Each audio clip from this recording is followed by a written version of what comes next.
Now, Westminster watchers love gossip, intrigue and plots. Sophie Ridge on Sky is going to introduce you to a woman who has used her fortune to try and sway opinion within the Tory party. And at the moment, the Conservatives are really spoiling us. The latest in the backbiting is a poll published in the Sunday Telegraph, which carried a poll saying 8 in 10 former Conservative voters think the party would have a better chance of winning the election if they changed leader. So the poll's conclusion was that by changing leader, it would give the Conservatives a better chance in the elections. Again, to someone who embraces traditional Conservative values. Now, the poll, carried out by Whitestone Insight, was commissioned by the long-standing party supporter, Lady McAlpine, who joins us now. Great to have you on the show. Right, I hope it's good to be here. Yes, but you shouldn't be here. Just because you've got money, your money has brought influence that's given you exposure. So, first things first, what does the poll show? What's it all about? Well, I just wanted to know what voters really think.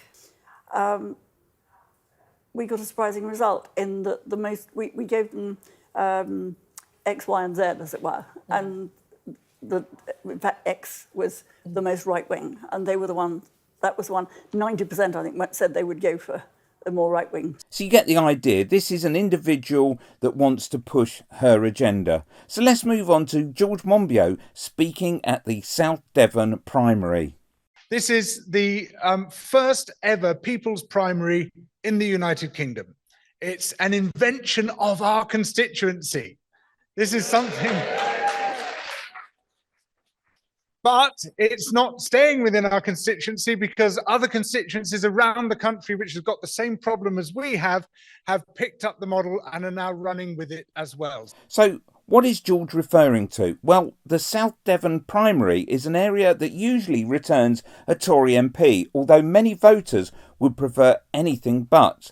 So as a group, they're running primaries to see which party, Green, Lib Dem or Labour, they can all coalesce around to ensure the Tory candidate won't get in.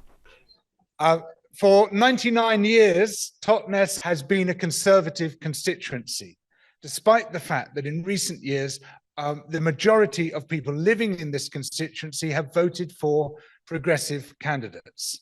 This is a classic example of what the Democracy Campaign Compass calls a progressive tragedy. Yes, but fortunately, it shows we can work together to get a better outcome, one that is slightly more democratic than first past the post system.